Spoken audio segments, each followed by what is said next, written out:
Hola, hola, ¿cómo están? Aquí para una nueva entrega de un trabajo del canal Psicoidee. Estoy un poco engripada, mi voz va a salir con otro tono, pero vamos a intentar presentar este trabajo sobre el clan TAP, Trevi Andrade Portillo.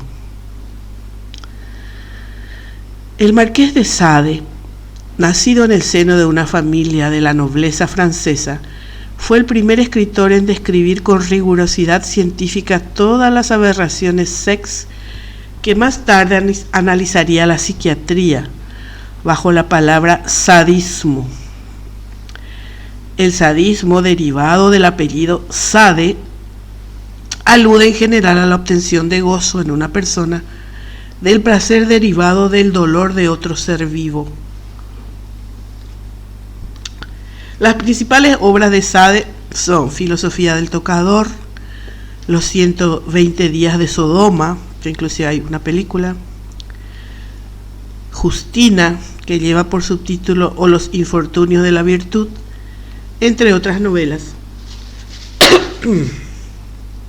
A su muerte, era conocido como el autor de la infame novela Justina o los infortunios de la virtud, por lo que pasó los últimos años de su vida encerrado en un manicomio de Charton.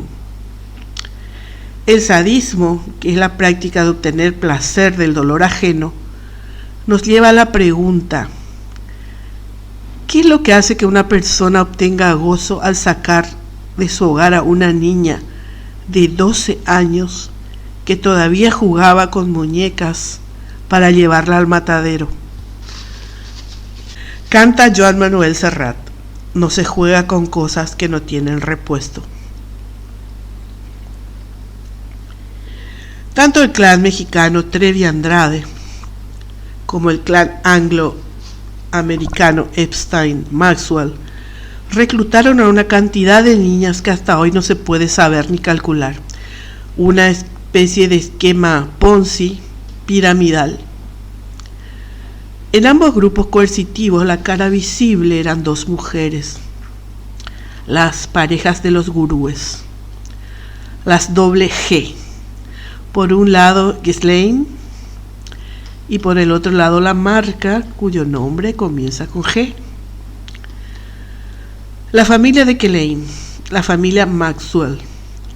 Robert Maxwell, su padre, fue un militar, empresario, periodista, publicista, editor, político y multimillonario magnate de los medios de comunicación. Si bien él no nació en Inglaterra, sino en Checoslovaquia, llegó a Gran Bretaña en 1940 en calidad de refugiado de guerra. La carrera de Maxwell se elevó a gran velocidad por su habilidad para los negocios. Era una especie de nuevo rey Midas, ¿les suena? Que convertía en oro todo lo que tocaba, o al menos eso parecía.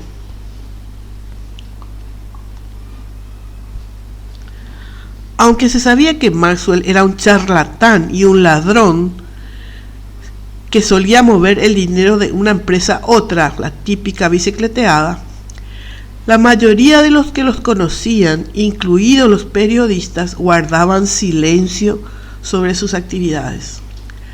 Maxwell tenía mucho poder y era capaz de intimidar a sus críticos.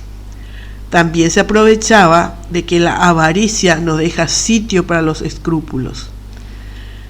Él decía: el sistema mira hacia otro lado ante los ladrones que poseen mucho dinero. O sea, si tienes mucho dinero, vas a ser un delincuente en libertad.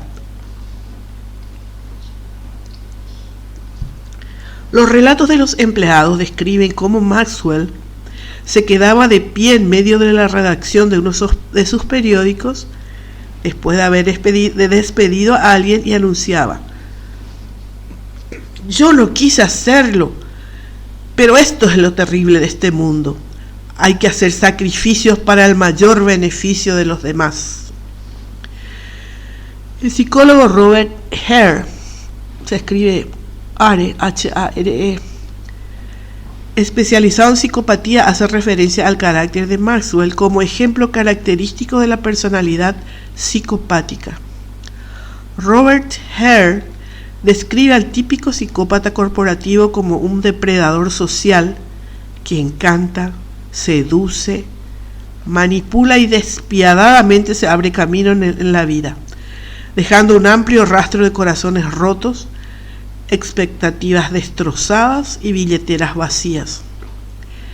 Egoístamente toma lo que quiere y hace lo que se le place sin el más mínimo sentimiento de culpa o arrepentimiento. Ese era Maxwell, cuenta Hare. A finales de 1984 me dijo una noche después de unos tragos: vine a este mundo sin nada y me voy a ir sin nada. Era el mejor apostador que seguía jugando con el dinero de otras personas hasta perderlo todo. Robert Hare, canadiense él, estima que el 1% de la población general de América del Norte son psicópatas. El profesor cree que la habilidad a sangre fría de los psicópatas para manipular a otros sin remordimiento, junto con un barniz de encanto y mucha energía, puede hacerlos extremadamente exitosos en muchos ámbitos de la vida. Podrían estar perfectamente calificados para puestos de alto nivel en el ejército, la política, grandes empresas multinacionales, como ya lo ha demostrado la historia en un caso notorio, en el caso de Robert Maxwell, quien se robó el fondo de jubilados del periódico Daily Mirror. Fue nombrado como un ejemplo clásico de un hombre que en una posición poderosa que bien podría haber mostrado rasgos psicópatas. Robert Hare toma el ejemplo de Robert Maxwell y dice: puede ser que fuera capaz, gracias a su energía, empuje y falta de empatía, de desarrollar un negocio de manera efectiva, pero el daño que causó a las personas en el camino fue muy considerable. Es muy difícil que un psicópata contribuya positivamente a la sociedad. Siempre, generalmente, destruyen.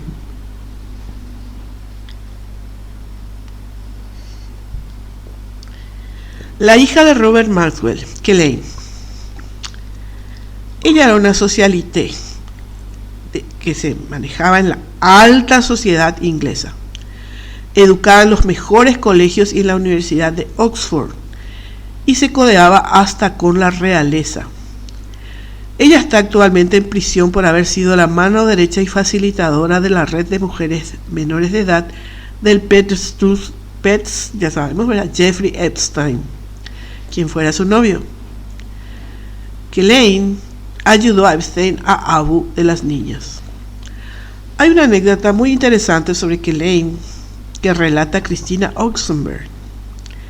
Christina Oxenberg es una escritora, hija de la princesa Elizabeth de Yugoslavia, quien estuvo en el trono de Yugoslavia y Serbia durante algo más de un siglo hasta el fin de la Segunda Guerra Mundial. Kelaine y Christina se conocían desde hacía años. Como les dije, Kelaine se relacionaba con las altas esferas de la sociedad. En 1997, Kelaine le pidió a Christina que escribiera un libro sobre ella, pero con una condición: el nombre de Christina, la autora y escritora, no debía aparecer por ningún lado. Kelaine quería tener un libro personalizado porque estaba enamorada de Epstein.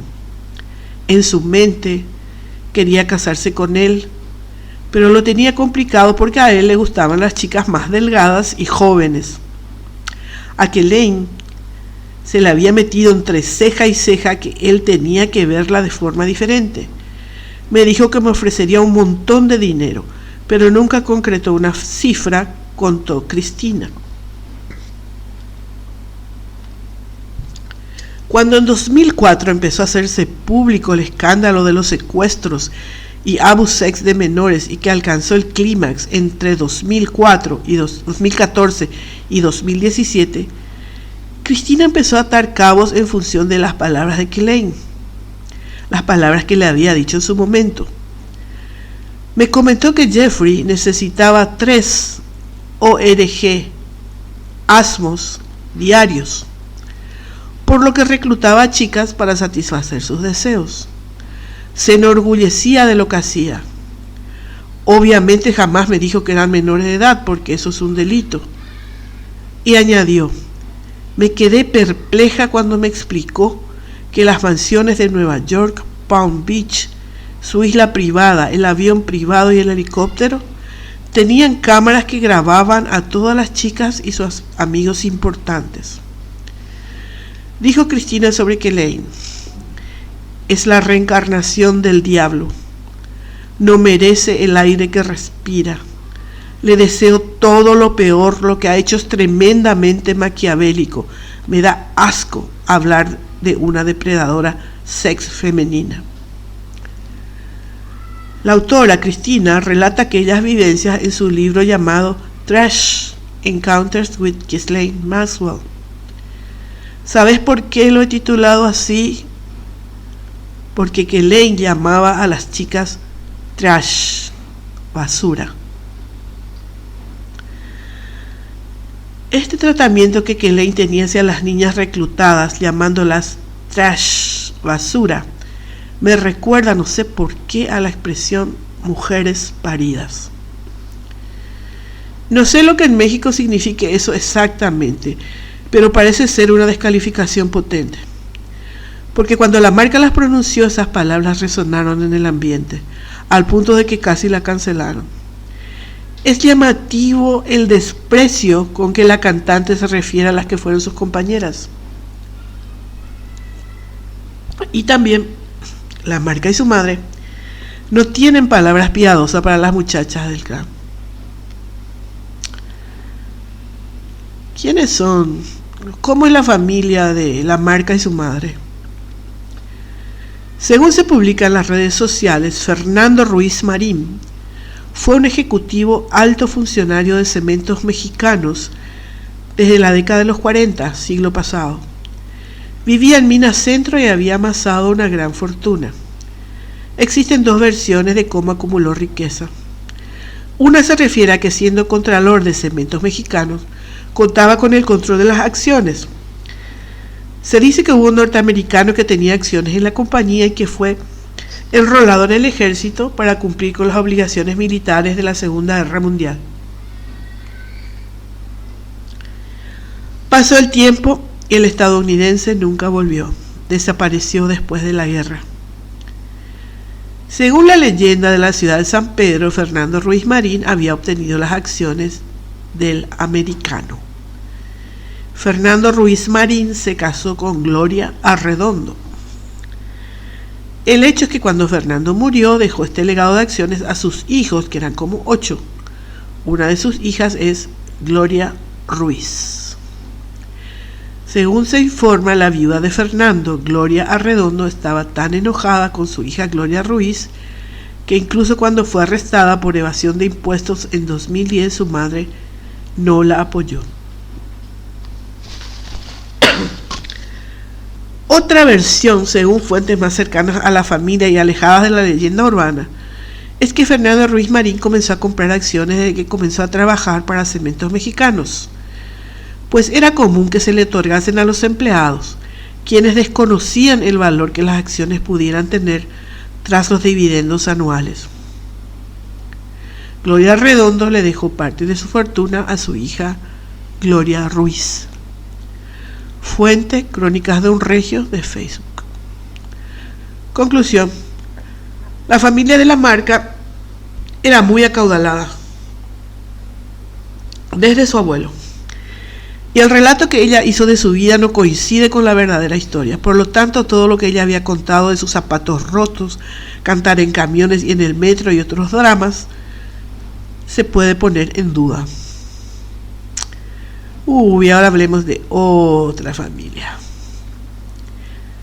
¿Qué se sabe del líder del clan latinoamericano de reclutamiento y abuso de menores, trata, esclavitud y tortura? Es Sergio. Es hijo de Eduardo Andrade Aedo, militar español, ingeniero, empleado en Petróleos Mexicanos, y posteriormente diseñador e impresor de álbumes de estampillas. Su madre, Justina, era una mexicana rígida y enérgica. Sergio, el hijo menor, en ocasiones manifestaba que quería ser presidente cuando era niño. Así que hicimos un recorrido por los líderes, por los gurúes de estos clanes coercitivos.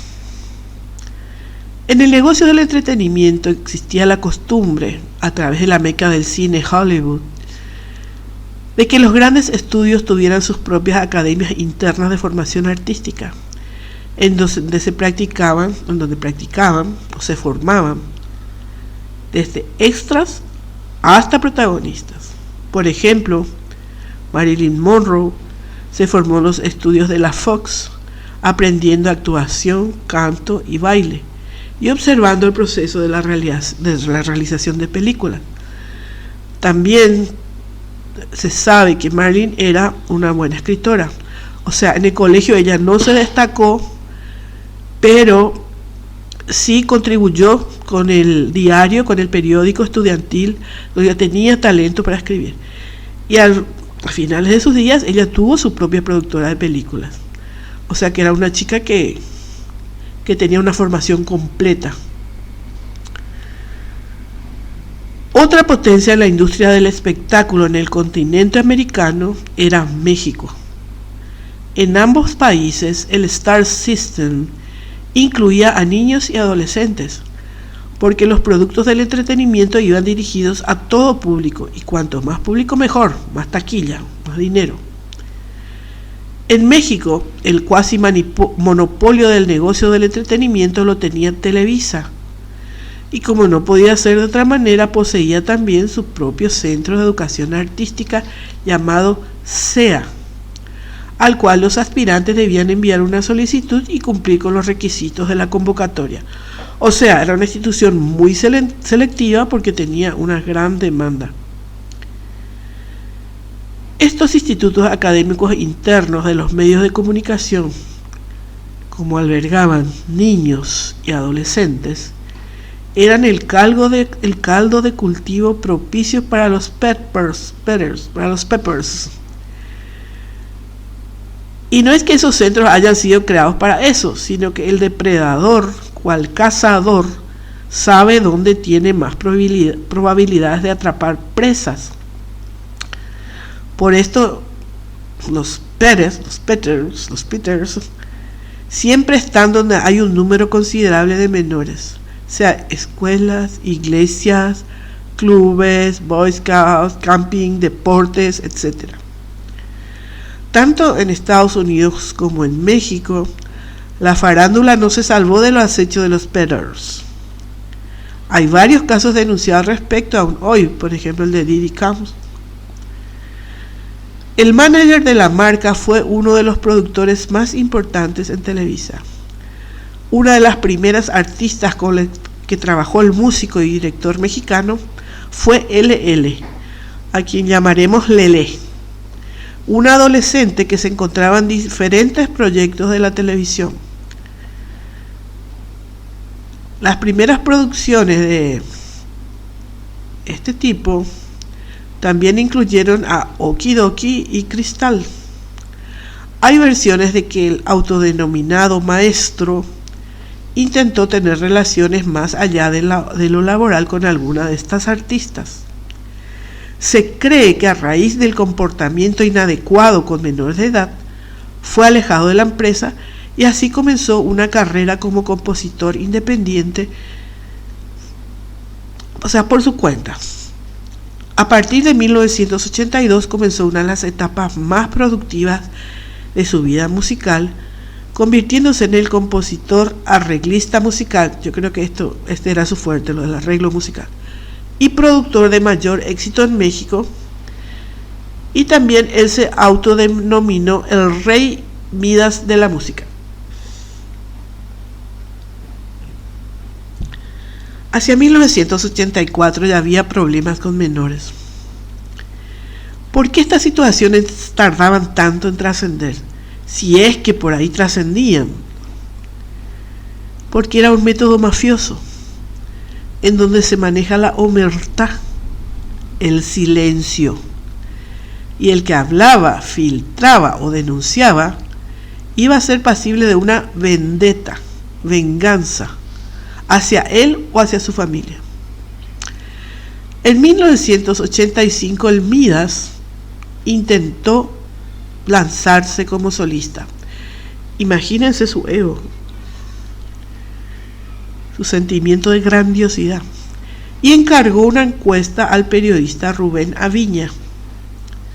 Una de las preguntas que el cuestionario incluía era: ¿qué imagen tiene del maestro?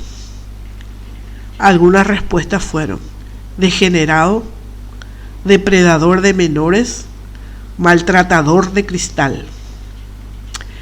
En esos años al maestro se le ocurre replicar, imitar en su casa un mini centro de estudios artísticos cual Televisa, y llevando gente que rebotaba del centro de estudios artísticos del canal. Pero en realidad nunca fue una escuela. El fin era rodearse de menores y corromperlas. Fueron los años en que llegó Raquenel a Ciudad de México, cuya madre gestionó intensamente ante el periodista Tony Carrizosa un encuentro con el Midas para que su hija sea la nueva Lelé. También eran los años en que la marca ganó un concurso circa 1983 de la doble de Chispita. Por favor, si se pueden fijar en los videos que hay en YouTube sobre este evento, van a ver la desigualdad entre las concursantes. Hay algunas que eran realmente niñas, porque se supone que el personaje de Chispita era una novela infantil. También la diferencia de atuendos, de looks, la naturalidad y humildad de algunas. En cambio, la marca, que ya rondaba los 15 años, recordemos que la marca es mayor que Lelé y Boquitas, estaba impecablemente producida para el concurso. Se notaba el dinero invertido en su peinado de estilista, maquillaje, hasta el pelo teñido tenía, cosa que las otras pobres chicas no, ¿verdad? Hay que tener siempre presente que ella provenía de una familia con muchos recursos. Obviamente fue la ganadora. Uno de los premios consistía en una beca en el CEA de Televisa, en el cual estuvo, dicen algunos, 1 año y medio. Estos registros deben obrar en Televisa, y es muy importante, yo creo, para lo de California, saber cuándo ella estuvo ya en Ciudad de México, porque yo creo que ella habrá estado interna en ese centro, no sé. Bueno, ya al final de su pasantía, sin pena ni gloria, que duró, como dicen algunos, 1 año y medio, 2 años, y de alto presupuesto, porque su familia le financiaba, aparece en su vida su compueblano Ricky Luis. Se dice que Ricky Luis aparece cuando ella ya estaba por volver a su pueblo. En una entrevista en YouTube, que si les interesa, está en el canal de Mariela TV, hay una entrevista a Ricky Luis, donde él relata ciertas cosas. Lastimosamente no da fechas. Entonces paso a leerles lo que yo resumí, lo que me interesó, porque la entrevista es larga. Esta es la parte que me interesó. Dice Ricky Luis: yo le presenté a la marca, yo la llevé con Midas, la conocía de Monterrey, porque ella era fan de los Parchís y de Menudo. Era una niña que iba a las estaciones de radio. Ojo acá. Por lo menos 3 niñas del clan TAP fueron captadas frente a estaciones de radio o de TV. Y acá aparentemente hay una pionera que sabía que tenía que ir, o sea, que adolescentes iban frente a las estaciones de radio. Continúa Ricky Luis: yo trabajaba en una estación de radio. Hay una historia que no sabemos. Yo venía en el avión después de grabar mi disco con el maestro. El maestro era el productor de Ricky Luis. Yo venía en el avión Electric 79. Eso es una cosa que la marca no lo cuenta. Y además, la historia la cuentan los triunfadores. Yo venía en el avión y le dije a Midas que hacía falta una rockera en México. Y le platiqué eso en el avión. Y él me dice, me hace falta una niña porque estoy lanzando un grupo que se llama Boquitas Pintadas. Le dije, yo tengo una, y esta niña compone a capela. Es afinada, no toca ningún instrumento, pero compone a capela y es afinada y está muy guapa. Se llama La Marca. Y me dice, oye, pues tráeme. Pero cuando se le encendieron los ojos así de grande al monstruo, fue cuando le dije que acababa de ganar ella como la doble de Lele en XETU el concurso. Y entonces el maestro me empieza a decir al otro día que regresamos, por favor, la niña. Entonces le digo, déjame ir a Televisa, al centro de capacitación, a ver si la encuentro, voy a preguntar por ella. Un día, bajo las escaleras de la avenida Insurgentes, una de las más grandes del mundo, larguísima avenida frente al Parque Hundido, cruzo la calle y se para un camión. Y baja La Marca, con shorts y su mochila. Y le digo, el destino existe, te ando buscando, hay una oportunidad, que hay una academia, que iban a dar clases de música, pero no sabía lo demás. Vamos y platicas con él, le dije. Llegamos, nos hizo esperar 2 horas y tenías que decirle, maestro, te lo pedía. Cuando la secretaria nos dice que podíamos pasar, me detienen a mí en la puerta. Se tardaron como media hora, 1 hora, y cuando salió, La Marca no me volvió a hablar. No me volvió a mirar a los ojos.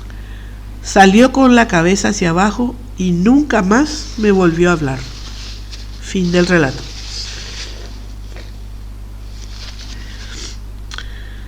Sabemos que Boquitas Pintadas fue un fracaso. En 1988, ya disuelta Boquitas Pintadas, la madre de La Marca habría invertido en una sociedad con el monstruo $20,000 para producir discos de artistas representados por Midas, incluida La Marca. En esa sociedad, doña Marca habría invertido $20,000 para el disco de Cristal, el 4º disco. Cuenta Rubén Viña en entrevista con Gabriel Sodi que Cristal tenía un 6º sentido, no la dominó. Midas le grabó un disco a Cristal cuando estaba en Colonia Tabacalera, que por cierto la mamá de La Marca puso el dinero. Un disco donde en la portada sale vestida de novia. Al año siguiente, finales de 1989, se lanzó Doctor Psiquiatra cuando La Marca ya tenía 21 años y a más o menos 3 meses de cumplir 22. En esos años también fue captada por el clan, no sabemos en qué circunstancias, la actual esposa del monstruo, Sonia. Por lo tanto, ella convivía al menos con 3 jovencitas antes de que La Marca sea famosa. En 1990, nueva y última década del siglo y del milenio. En 1993, Aline Hernández, entonces esposa de Midas, quien fue captada en su momento en la vereda de una estación de radio, escapa del culto demoníaco y promete que no va a decir nada. La ley de la muerta. En 1996, a raíz de que el monstruo se enteró de que estaba en proceso un libro de Aline, comenzó el descenso de La Marca. Ella anunció su retiro y por otro lado salió la primera denuncia pública. En el mes de abril de 1996, el periodista Luis Molina escribe un artículo sobre la relación anómala y enfermiza entre el maestro y La Marca. La Marca, víctima del maestro. Cuenta el periodista que en un vuelo de 2 horas y media viajó con ella. Iba sentada atrás con boquitas, tapadas, sin hablar. Y la vio extremadamente retraída. Como que había dos glorias totalmente distintas, escribió. Particularmente creo que ambos personajes eran nada más que para el marketing. Al estilo el Dr. Jekyll y Mr. Hyde. Porque Carla de la Cuesta cuenta que la marca tenía un carácter de perros, a raíz de esos maltratos verbales y físicos, por la presión por ser su asistente, enfajarla para que no se note su embarazo y darle una dieta líquida para que no engorde, Carla perdió un bebé. Creo que era lo que quería mostrar al mundo las dos marcas, como que había dos marcas, un monstruo de 2 cabezas. Y además el maestro así se aseguraba que no se filtrara nada a la prensa, que ella no hable con la prensa, y ninguna, ¿verdad? En 1996 Mida ya planea su huida en busca de su isla soñada, perversa, perversa, endogámica, incestuosa y exclusivamente femenina.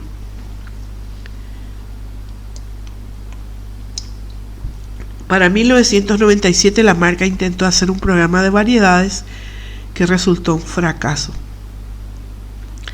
Las cadenas de televisión dejaron de invitarla a participar en sus tertulias y paneles de artistas. Parecía destinada a perderse en la oscuridad. Mientras tanto, el monstruo dio licencia a las chicas para que vayan a sus casas a hacer propaganda negativa del libro de Alim. Él, Boquita y las Zúñigas llegan a Chile. Quiero nomás recordar acá. Edith Zúñiga fue captada también en la vereda frente a una estación de televisión en Santiago. Cuenta el mismo modus operandi que hicieron con Aline. Bueno, llegan a Chile. Particularmente yo creo que el monstruo llegó con la intención de establecerse en Chile, porque la marca era muy conocida por el Festival de Viña del Mar. Además, por los buenos estudios de grabación con que cuenta el país, hay mucha movida cultural y es una posición geográfica estratégica para la parte andina, ¿verdad? De Perú, Ecuador, Colombia, Venezuela y después seguramente proyectarse hacia el sur. Y tenía el plus de que Edith y Tamara podrían haber sido sus guías, inclusive trabajar para él, pues al ser chilenas no hubiesen necesitado papeles migratorios. Inclusive si compraban propiedades podían ponerlas a nombre de ellas. Además, si su ideal era una isla, el territorio chileno se caracteriza por la presencia de numerosos archipiélagos e infinidad de islas, canales y fiordos. Pero Tamara les arruinó los planes. Les delató y realizó una denuncia policial. El clan huyó a la Argentina a esconderse, específicamente a Córdoba, pero aún así no era un lugar seguro por su límite con Chile. Si prosperaba alguna denuncia iba a ser fácil capturarlo. Me imagino la paranoia del monstruo, que volvió a Buenos Aires, puso océano de por medio y recaló en España. Tal vez porque su padre era español y buscaba obtener la doble ciudadanía, cosa que sería posible desde 1998, cuando se modificó la Ley de Nacionalidad de México, y con la ilusión de relanzar la carrera de la marca en España. Se sabe que recorrieron el circuito más turístico de España y compraron propiedades. Entonces el clan TAP, ansioso de establecerse en España, lo hace sin niños. Sofía se quedó con su abuela Justina en México. Su madre Sonia, en compañía de Liliana, voy a hacer acá una pausa. Liliana también fue captada en un canal de televisión. Por eso le decía que había por lo menos 3 casos donde ellos sabían dónde encontrar presas. Bueno, Sonia y Liliana se embarcan en Ciudad de México para Madrid. Cuenta Liliana que esa fue la última vez que vio a Gabriela. Todo muy lindo, pero Karina se había embarazado inesperadamente en marzo de 1997. Cuando se dieron cuenta fue en vano el intento de un descarrilamiento. Y Karina dio a luz a su hijo en Madrid el 12 de diciembre de 1997 y complicó la estadía del clan TAP. Febrero de 1998 la marca cumple 30 años. Aparece la segunda denuncia pública en el periódico La Jornada, artículo de Arturo García Hernández. Dice él, la cantante se hallaba en miedo y aislamiento. Es una mujer sometida, manipulada, bajo el absoluto control de su representante, se leía en el artículo. Abril de 1998, Rubén Aviña y Aline, también cantante y actriz, lanzan un revelador libro titulado La Gloria por el Infierno. Y Linda Casillas, Lupita Carrasco y la propia Aline denuncian judicialmente al monstruo. Primeros indicios de problemas serios. Hay que agradecerle a estas mujeres la valentía, haber vencido el miedo. Me emociona. Y también me da ira de que no le hayan hecho caso. Pero bueno, es la sociedad machista de la época. Para 1998, la estrella de la marca no brillaba con el mismo fulgor. 2 años antes ella había abandonado las giras. En su último concierto confesó entre lágrimas que su maestro, el hombre que la había descubierto como cantante en el metro de la Ciudad de México, tenía cáncer. Él me ayudó, ahora debo quedarme a su lado. Ese 1998 regresan para Córdoba, Argentina. Carla pierde su beba. Nace Antonia, hija de Sonia. Se vuelve a embarazar Carla y también Carola. El 13 de octubre de 1998, la Secretaría de Relaciones Exteriores de España contactó a la familia Yapor para avisarles que un bebé registrado como hijo de Karina había sido abandonado en un hospital por María Raquenel Portillo, alias Mari Boquitas. O sea, aparece Francisco Ariel en España.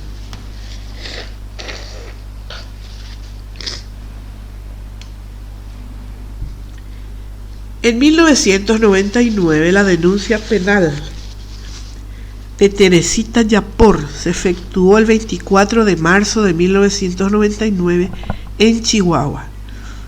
En julio de 1999, Wendy denuncia Vio en un hotel de California. Y el clan TAP se muda al Brasil. Y luego el derrumbe total, o casi, en el año 2000. Pueden ver mi video número 4, la marca El Marqués y Mayita, sobre lo que ocurrió en el Brasil. Hay un tango de Gardel, de Carlos Gardel, que se llama Volver, y dice que 20 años no es nada, que febril la mirada, errante en las sombras te busca y te nombra, vivir.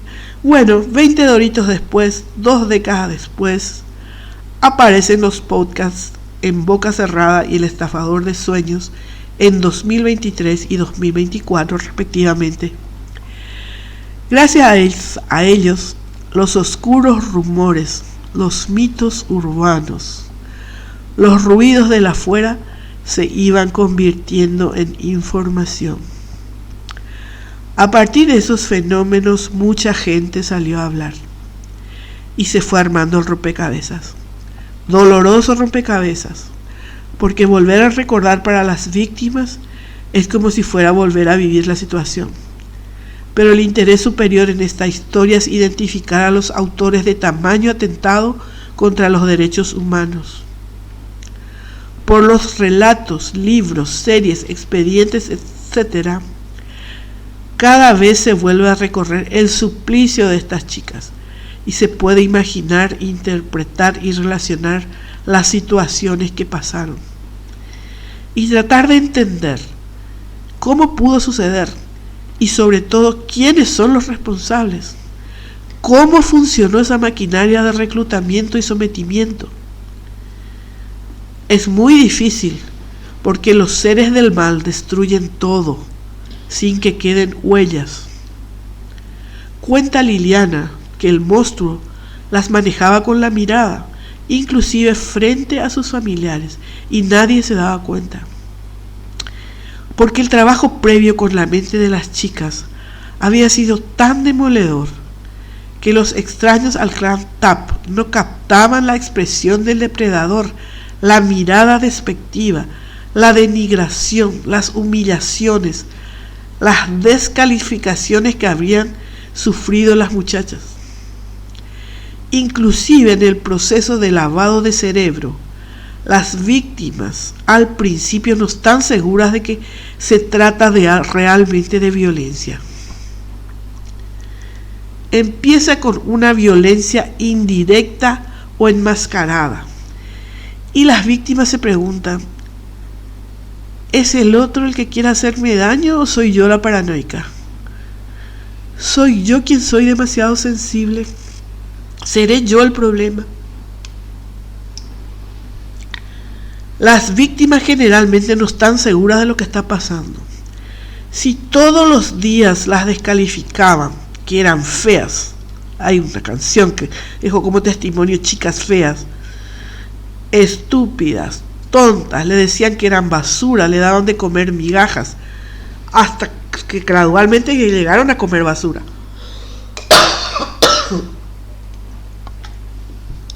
Y se las arreglaban para ponerles permanentes problemas.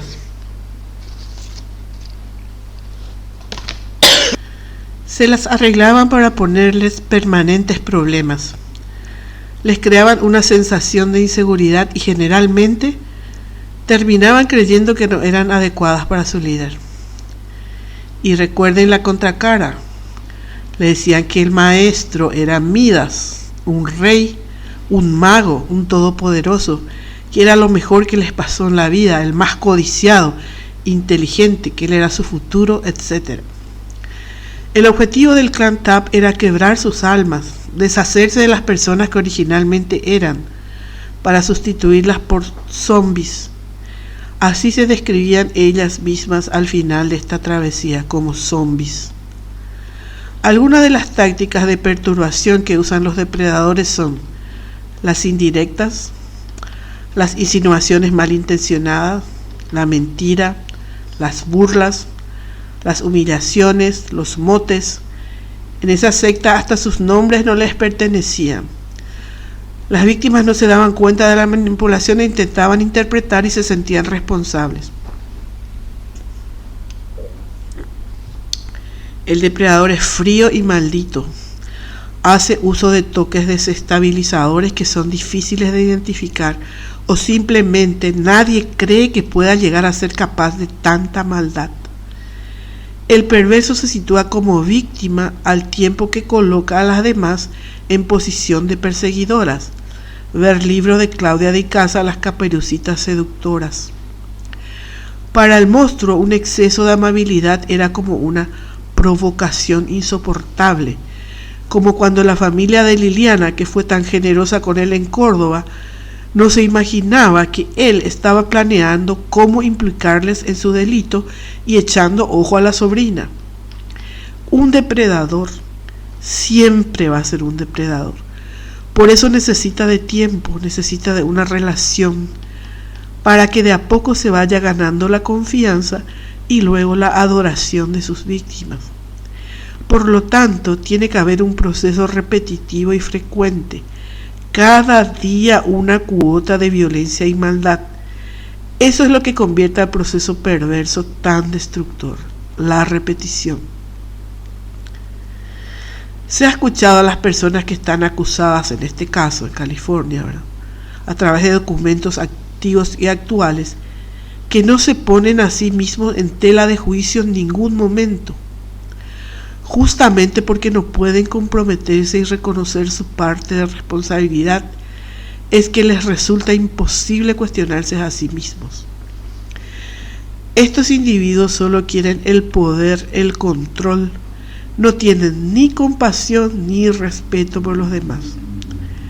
El poder, el control, la indiferencia y la falta de respeto de los depredadores conduce a la gente a perder sus puntos de referencia.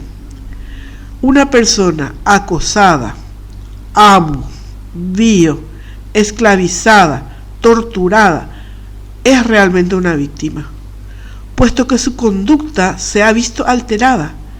Es una persona que padece de una situación de la que no es responsable. Los depredadores empiezan con una sencilla falta de respeto, con una mentira o manipulación. Por ejemplo,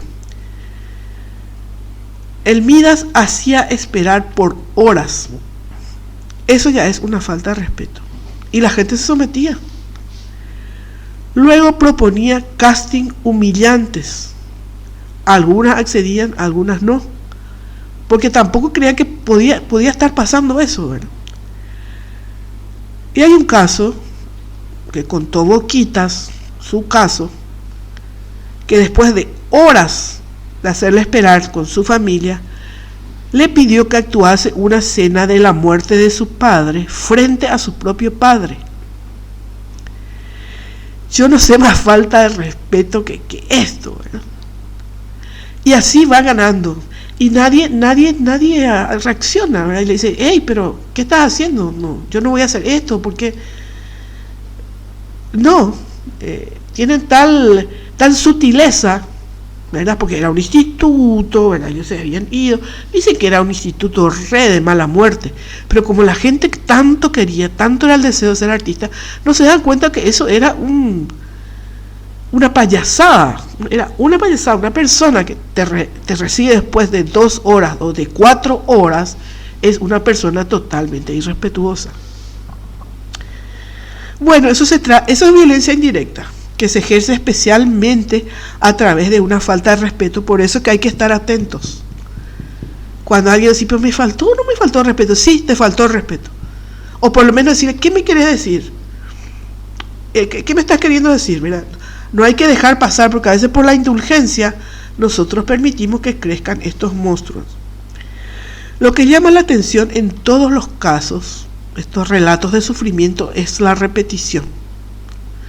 A todas las hacía esperar horas, a todas les pedía que se desnuden para el casting, le hacía de comer desperdicios, no podían descansar, tenían que dormir en el suelo, y después venían las flagelaciones. El depredador reproduce su modus operandi destructor en su trabajo, en su pareja, en sus hijos. Tapizan su trayectoria con cadáveres o muertos vivientes. Y esto no les impide engañar ni parecer totalmente adaptados a la sociedad. Maestro, le decían. El Midas las esclavizaba para demostrarse a sí mismo su omnipotencia. Cuando la víctima se daba cuenta de la manipulación, sufría un estado de angustia terrible. Las técnicas del monstruo para desestabilizar a las chicas era enojo permanente, no respondía a saludos, indiferencia, dejaba caer pequeñas frases sin importancia que luego había que interpretar, pues estaban dichas en tonos de reproches. Armaba unos juicios ridículos por supuestas faltas. E instalaba un sistema de competencia, espionaje y delación. La negación, el rechazo a la comunicación directa fue el arma absoluta del clan Tap. A la que no se sometía, se la aislaba, se la incomunicaba. Además, en el afuera debían contestar siempre con preguntas ¿Por qué? Creo que era la muletilla. O irse por las ramas. Nunca contestar la pregunta. Las alusiones y observaciones perversas son un condicionamiento negativo, un lavado de cerebro. El verdadero depredador no suelta jamás a su presa. Es el caso de Lelé. Tanto la marca como Boquitas aparecieron y fueron reclutadas por ese factor común. Una extraída por la madre para que se convierta en la nueva Lelé y la otra por un concurso donde buscaban a la doble de Lelé. O sea, Lelé siempre estuvo en la mente del monstruo, no podía soltarla. Los depredadores falsifican tan bien su violencia que dan con frecuencia una muy buena imagen de sí mismos. El Midas, el maestro, el productor. En Córdoba se hizo presentar como un famoso y para los extraños se hacía llamar Ángel. Y las supuestas secuaces también dicen: soy una buena persona. Tanto Boquitas como la marca, ellas se ven y se creen como buenas personas. Ahora vamos a hablar de la seducción depravada que confunde, que borra los límites de lo propio y lo ajeno y tiene la finalidad de destruir. La estrategia perversa no aspira a destruir al otro inmediatamente, prefiere someterle a poco y mantenerlo a disposición. Lo importante es conservar el poder y controlar. Su víctima no es más que un objeto a su disposición que puede utilizar y con quien no tiene que actuar. El love bombing, que es el bombardeo de amor, que es parte de la seducción, ¿verdad? Eso se hace con signos y rituales, nunca es algo directo. Por ejemplo, en las casas de Hollywood, en Los Ángeles, que le mostraron a Liliana. Debió haber sido algo tan impactante para esa adolescente. Eso es un verdadero love bombing. Hacerle recorrer casas de estrellas de Hollywood, como diciendo: bueno, este es el mundo que te estoy ofreciendo. Y así a cada una le habrá tocado una fibra, ¿no? que les enceguecía. Estoy casi segura que a la mamá de Boquitas le dijo: esta va a ser, sí, ella va a ser la nueva. Y ahora, sí, esta va. Captaba el deseo de la madre o de la adolescente y le presentaba y le mostraba lo que quería ver y lo que quería escuchar. Entonces, las víctimas mencionaron su dificultad para concentrarse en algo cuando su depredador estaba cerca. El maestro, en cambio, se presentaba a los demás con un aire de perfecta inocencia. Ejemplo: Liliana reaccionó contra su madre porque le insistía para que vuelva a tomar helado, y el marqués le dijo: no seas así con tu mamá, cuando que él era el que imponía la orden de que no coman. Eso es ser una persona retorcida, perversa. El Midas no practicaba la comunicación directa para imponer una imagen de grandeza y sabiduría. El mismo hecho de negarse a discutir es lo que perpetuaba la agresión. El monstruo, por encima de todo, impedía que las niñas piensen, comprendan o reaccionen. Rechazar el diálogo era una hábil manera de este depredador de agravar el conflicto, haciéndolo recaer completamente en las muchachas, y que le pidan audiencia, le escriban cartas, le propongan castigos.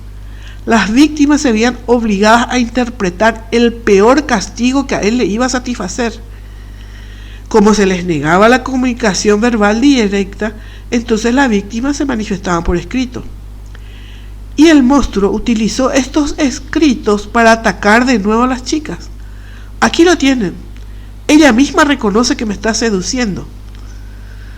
Libro Amarga Seducción. El Midas tenía una voz impersonal, desapasionada, nasal, gangosa. Hay un video en YouTube de Navi Rocola que se llama Yuri Sergio Andrade, Tiempos Mejores, Festival OTI Internacional 1984. Al final del video podemos escuchar un breve discurso de Midas, donde el tono de voz no es solo impersonal, sino que es idéntico al acento de la marca y Boquitas. Para él las palabras no tenían ninguna importancia, solo el tono. El maestro en las entrevistas no alzaba la voz, ni siquiera en los intercambios más violentos. Dejaba que el otro reaccione y así quería demostrar que los violentos son los otros. Al productor perverso le importaba más la forma que el contenido de su relato. Tenía que parecer un maestro, un rey Midas, para poder reclutar, esclavizar, también ganar tiempo y que el fondo de la cuestión se diluya. Llenar las respuestas de palabras, pero sin ir al grano, sin contestar, es una hábil manera de afrontar cualquier situación. A los depredadores les importa muy poco la realidad. Por eso muchas veces recurren a mentiras delirantes. Con las falsificaciones de la realidad se centran en sus intereses narcisistas. O sea, lo que a mí me importa nomás es lo que sirve. A vos te doy cualquier respuesta, a vos te invento cualquier cosa, pero yo voy a seguir con mi grandiosidad. La descalificación consiste en privar a alguien de todas las cualidades. Hay que decirle a las víctimas y repetirle que no valen nada hasta que se lo crean. Les decía, vas a ser una fracasada, una panadera, una divorciada, una frustrada, una parida. La relación con el monstruo se situaba en el registro de la esclavitud y las prácticas sádicas. Una esclavitud que se le atribuía a la víctima, pero que había sido proyectada por el perverso. Cada vez que el maestro expresaba conscientemente sus necesidades de dependencia, se las arreglaba para que éstas no puedan ser colmadas. Nunca lo complacía, nunca las dejaba ir, nunca pagaban del todo sus deudas, nunca cumplían del todo el castigo. Lo que más temía el monstruo y sus secuaces era la comunicación. Controlaban las llamadas y diálogos con los familiares. Cuando Midas tenía que justificar sus torturas, abus, bios, embarazos a menores, decía que era una persecución de las víctimas, que ellas lo buscaron. Y en su relato manifestaba ideas de perjuicio y persecución. Por un lado tiraba el peso de la situación hacia TV Azteca y por el otro lado hacia las niñas que lo seducían a él y envidiaban a la marca. Todo para anticiparse a las conductas delictivas que se le iba a imputar. Todo aquello que no funcionara era culpa de los demás que se habían unido en un proyecto contra él. Mediante un fenómeno de proyección, el odio del depredador es proporcional al odio que él mismo imagina de su víctima. El marqués veía a las niñas como caperucitas malditas, destructoras y nefastas. A Tamara le dijo previamente al avío: así que me desprecias.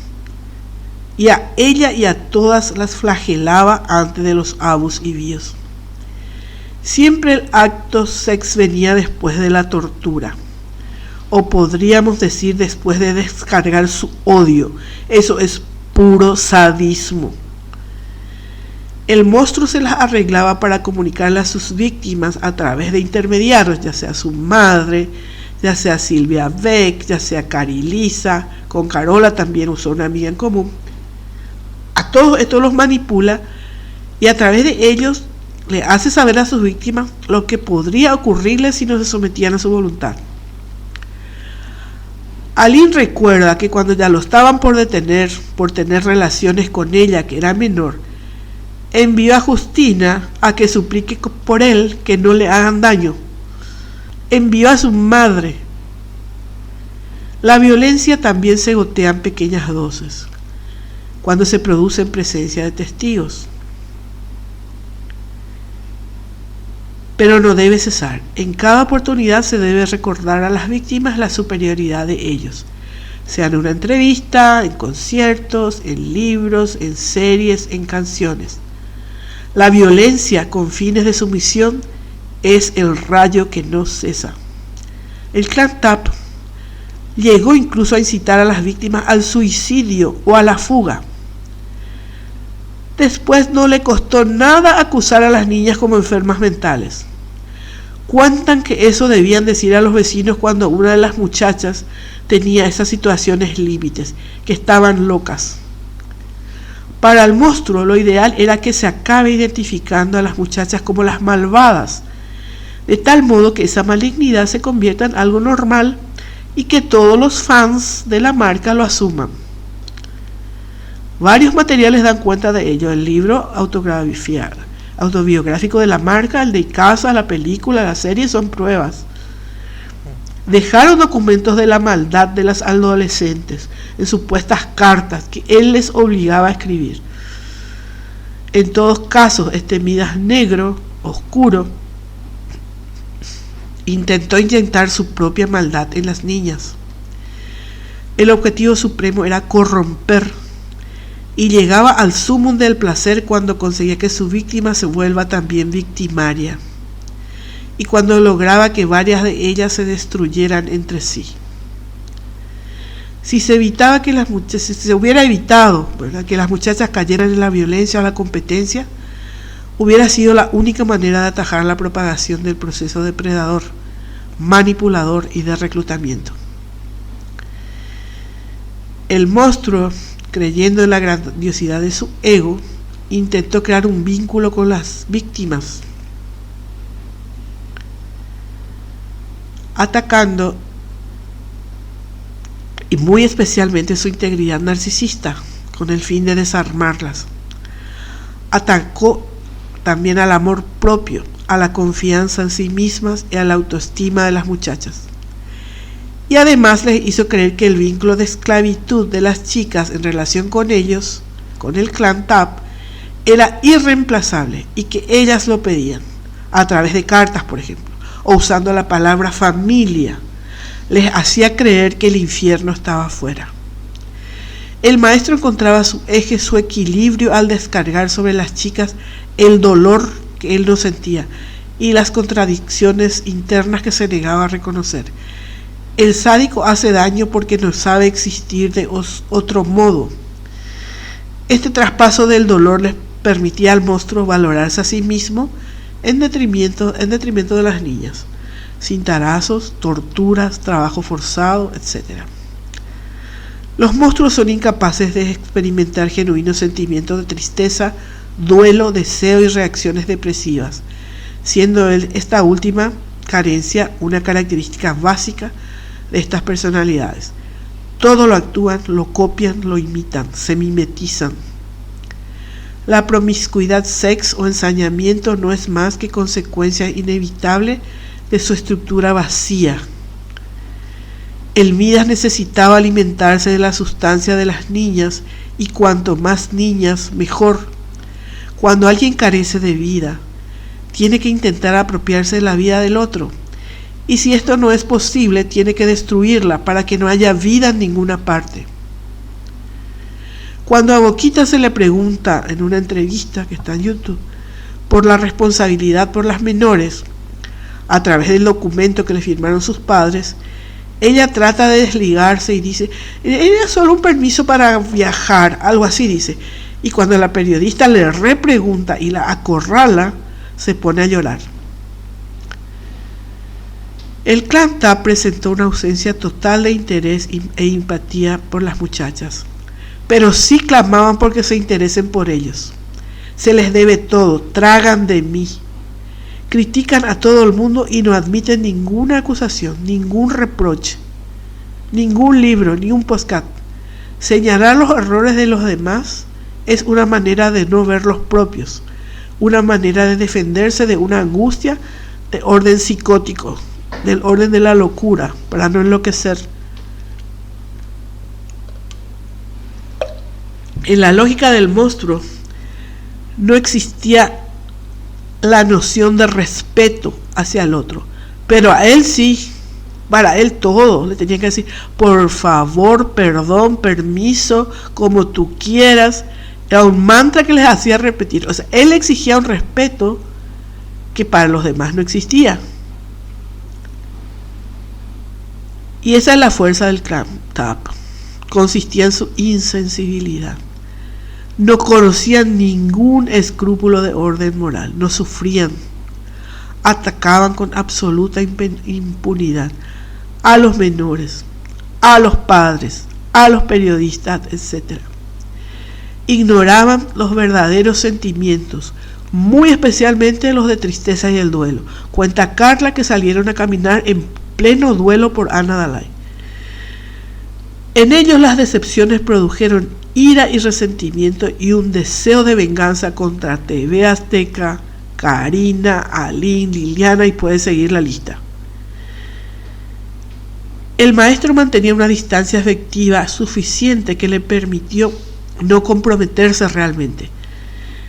La eficacia de sus ataques fueron el resultado del hecho de que ni la niña víctima ni un observador externo podían imaginar que alguien carezca hasta tal punto de compasión ante el sufrimiento ajeno. El problema del depredador es que tiene que llenar su vaciedad, su vacuidad, su vacío. De ahí su amor y odio hacia la personalidad maternal, la figura más explícita de la vida interior. Probablemente no sabemos si amaba a su madre, pero a las niñas madres no las dejaba compartir con sus bebés. El monstruo siente una envidia muy intensa hacia los que parecen poseer cosas que ellos no poseen, o hacia los que simplemente disfrutan de la vida, se apropian del narcisismo del otro, intentan destruir la libertad. Al no poder disfrutar plenamente de sus propios cuerpos, intentan impedir el goce del cuerpo de los demás, incluso el de sus propios hijos, todos abandonados, descuidados, regalados, desnutridos. Para afirmarse tienen que destruir un rey Midas al revés. En vez de convertir en oro lo que toca, es lo contrario. La envidia y la finalidad de la depredación son el motor del núcleo del monstruo. Cuenta Cristal que un día la castigó tras una entrevista en donde ella nombró a todos los autores de las canciones de su disco. Eso despertó la ira del marqués, donde ella debía nombrarlo únicamente a él. Lo que el maestro envidiaba por encima de todo era la vida de los demás, envidiaba los éxitos ajenos, los que se hacían afrontar su propia sensación de fracaso. Con su pesimismo fue arrastrando a las niñas hasta sumirlas en un registro depresivo y luego se los reprochaba. Se habló mucho en el grupo coercitivo de depresión, intentos de desvivirse y fugas. También el monstruo envidiaba ese vínculo privilegiado que la madre tiene con su hijo. A la única que se le permitió que cuidase de su bebé personalmente fue a la Marca. El Midas absorbió la energía positiva de las jóvenes que lo rodeaban y se alimentó, literalmente, y se regeneró de ellas. Y luego volcó sobre las niñas toda su energía negativa, todo su sadismo. Midas siempre tuvo dificultades para tomar decisiones en la vida común y necesitó de otras personas que asumieran esa responsabilidad en su lugar.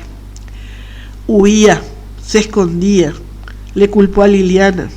No se pudo responsabilizar de nada por ese vacío interior que tiene. No tiene subjetividad, no tiene vida espiritual, nada, es un ser vacío.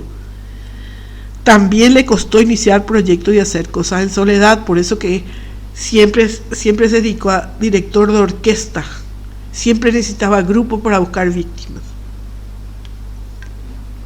Cuando el monstruo sintió que podía aparecer la culpabilidad, por ejemplo del caso Ana Dalai, proyectó con violencia su responsabilidad sobre Liliana. Ella fue el container de todo aquello que los padres de la bebé no pudieron soportar. Soportar en el sentido de sostener. En una situación casi delirante, le atribuyó a Liliana una malevolencia que no es más que una proyección de su propia maldad. El odio que proyectó sobre Liliana fue suficiente para aplacar sus tensiones interiores, lo que le permitió mostrarse como una persona normal en las entrevistas y tomar distancia de ese paquete. Ese paquete no me lo atribuyan a mí. Por eso él estaba ahí tan seguro, tan calmo, porque la violencia ya había sido ejercida sobre Liliana. Entonces las pruebas que presentaron las víctimas no parecían creíbles. Lo típico de un ataque de un depredador, un monstruo, es apuntar a las partes vulnerables de las chicas, de las cuales sabía todo. La agresión del monstruo reactivaba un síntoma, un secreto, una debilidad, una inseguridad que las víctimas intentaban minimizar y que se lo habían contado. La violencia de Mia obligaba a la víctima a afrontar su falla, los traumas olvidados de su infancia, y eso activaba la pulsión de muerte que se halla en el germen de cada individuo. Todos tenemos nuestra pulsión de vida y nuestra pulsión de muerte dentro de nuestro, el Eros y el Tánatos. Las chicas no eran masoquistas ni melancólicas.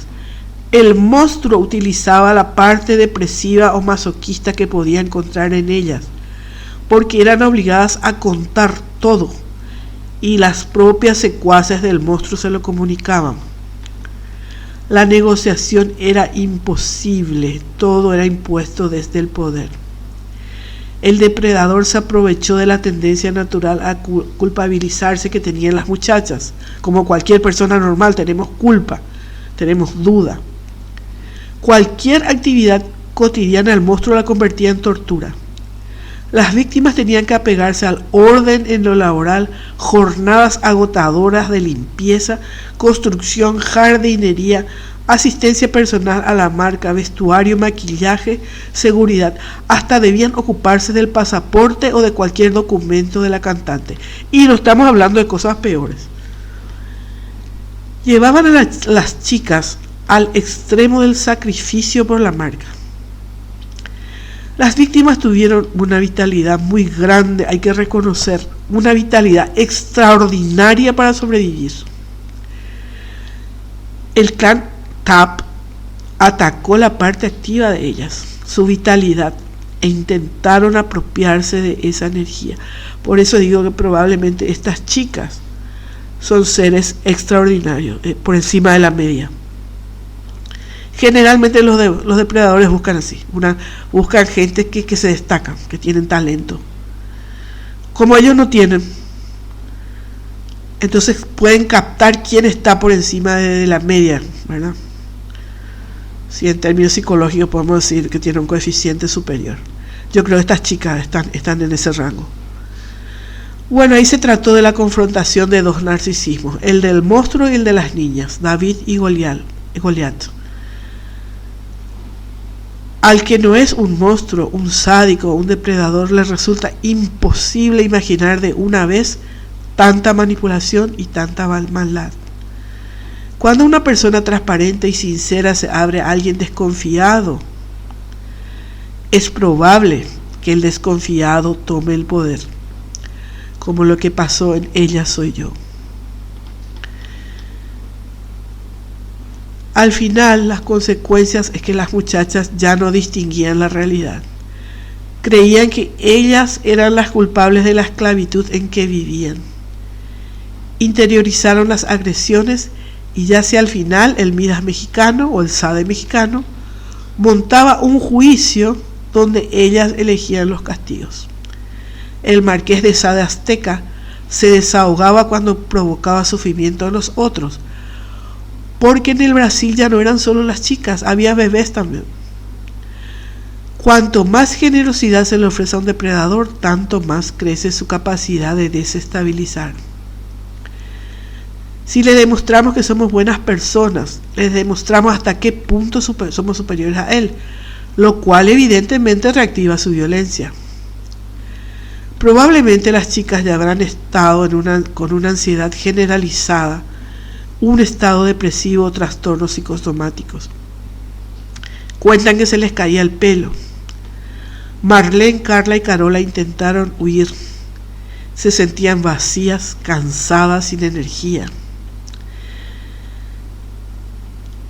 Ese es el momento en que habrá aparecido la idea de desvivirse.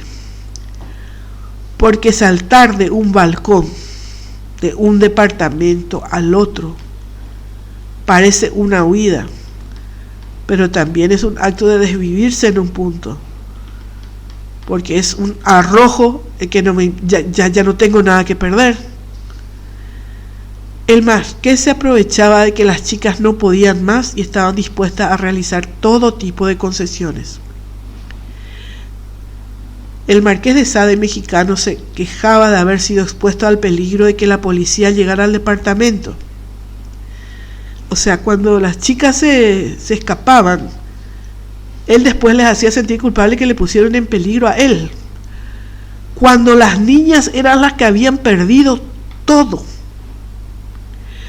En este punto es muy importante que si eres víctima de un monstruo, es que perdiste mucho. La buena noticia es que debes dejar de lado la cuestión de la culpabilidad.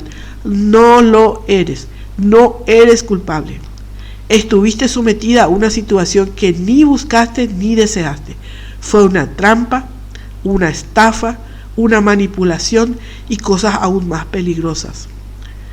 Por lo menos, si eres una víctima, trata de liberarte de esa culpa. Deja de justificarte. Eso te consume mucha energía. No tenés por qué justificar. Vos no fuiste la culpable. Estuviste ahí y a cualquiera le pudo pasar. El culpable es el depredador y sus secuaces, que siempre están, porque no actúan solos, seleccionan a sus víctimas. Y ya sabemos que hay que imponer el contacto cero, porque los depredadores siempre tienen veneno y sufrimiento y vuelven a desestabilizar a la víctima.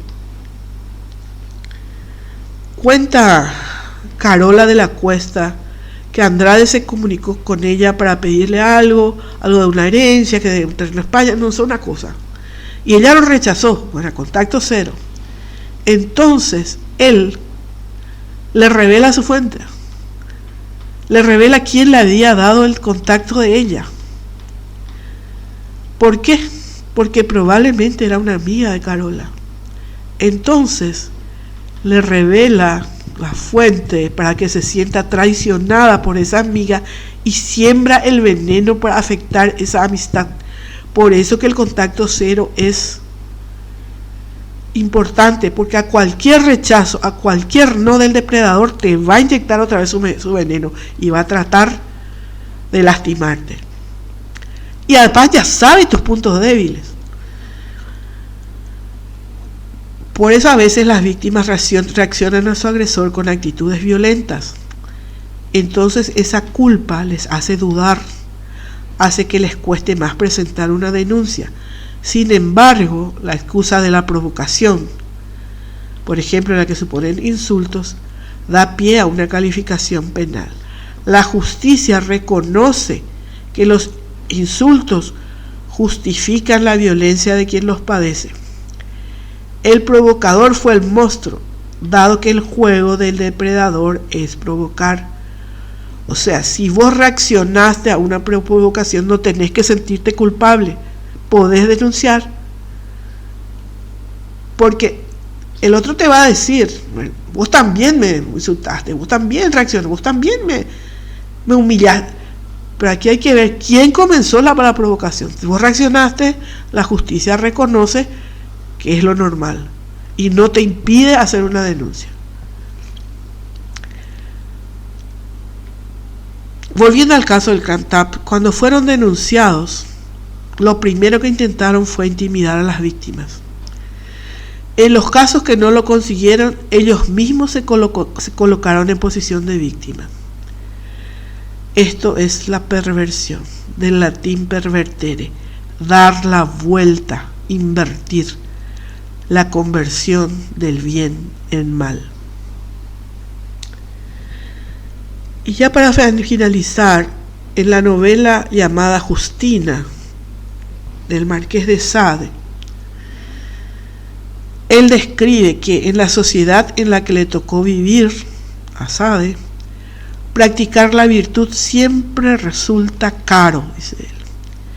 Mientras que quien practica el vicio encuentra una sociedad cómplice y corrupta, lo que le permite adquirir ventaja. Lastimosamente, la gente se deja llevar por los espejitos de esta gente y no ve de qué lado está la virtud y de qué lado está el vicio. El nombre del rey Midas del espectáculo mexicano comienza con S de Sade y su apellido termina en Ade de Sade. La madre de Sergio Andrade, este sádico, se llama como la heroína de la novela del marqués francés, Justina. Y como si fuera poco, ella en su apellido lleva el título nobiliario del escritor. Su nombre completo es Justina Sánchez Márquez.